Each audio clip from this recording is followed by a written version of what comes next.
Coming off the back of an unforgettable high stakes in the Doncaster Dome, Revolution Pro Wrestling was back in the 229 live in London in an action-packed afternoon in the nation's capital.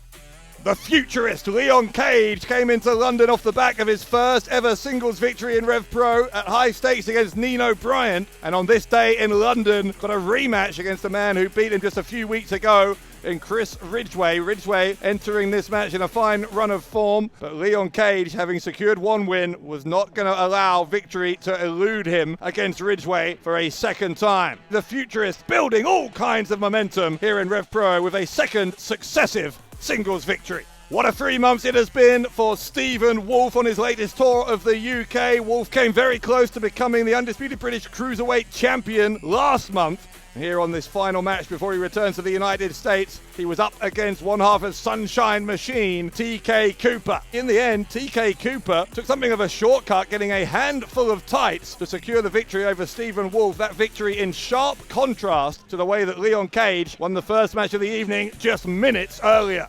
Will Caven was still on a high coming into London after his victory over Leo Rush. In the 229, Caven teaming with Mark True and Kieran Lacy to take on Shah Samuels, and the young man he's taken under his wing in recent times, Harry Milligan, plus Joshua James, who somehow felt like a third wheel given that Samuels had rejected the chance to be a long-term tag team with James prior to teaming with Milligan. Samuels' team was not always on the same page as each other, whereas Caven, True and Lacy, certainly a well-oiled trios machine. Samuels taking exception to James after a pounce from James ended up hurting Milligan, after which Caven, True and Lacy made Harry walk the plank, dropping him in a triple team maneuver to secure the victory. Kangji was back in action at the 229, taking on Charlie Evans, and Evans gave Kangji everything she could handle and more. Kangji, though, able to get the tap-out win from Evans. I do feel like I let a lot of people down, like not bringing it on.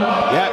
Everything that happened in that room with her felt too good for that to be my last opportunity in the ring with her for our championships. Yes! You're right. You did let everyone down. You know who would have got the job done? Me, Emerson Jane. Michael Oku was in non-title action in the 229 against the king of the cruiserweights, Robbie X. And this match against Oku was, as you would expect, a world-class display of professional wrestling from two of the best on the planet. Ultimately, Oku continuing to be untouchable, locking Robbie X in the half crab and forcing the submission as the undisputed British heavyweight champion prepared to look on while that number one contender tournament got underway. And next, that tournament did begin with the first of the quarter-finals, David Francisco against Ricky Knight Jr. I should not be in this tournament. I should just be getting a title shot that I've earned. And I understand what you're going through. I've told you this because you also won the title shot and you never got a fair shot at that title either. I get you, Ricky. So I'm just going to walk out.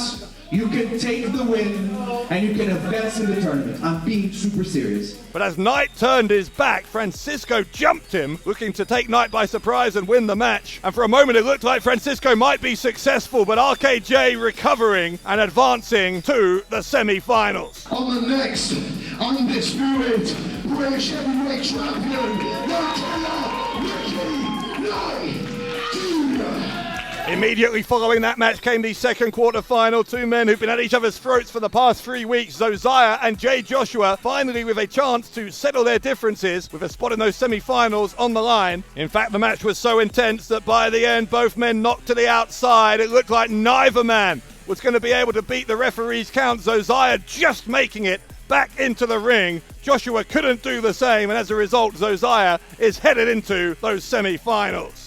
Our main event in London saw CPF, who got a pinfall win in six-man action against the tag team champions, the Young Guns, a few weeks ago. They finally got a shot at the champions with the titles on the line. And even though Luke Jacobs and Ethan Allen dominated for substantial periods of the match, CPF more than held their own, and at multiple moments looked like they were going to take the titles from the champs. But finally, Danny Black singled out and taken apart by Jacobs and Allen as the Young Guns proved that they are the best tag team going. Back of the line, lads. Back of the line. You climb to there, boom. You're right back to there. Now fuck off. The thing with CPF is we can have a title opportunity any time we want.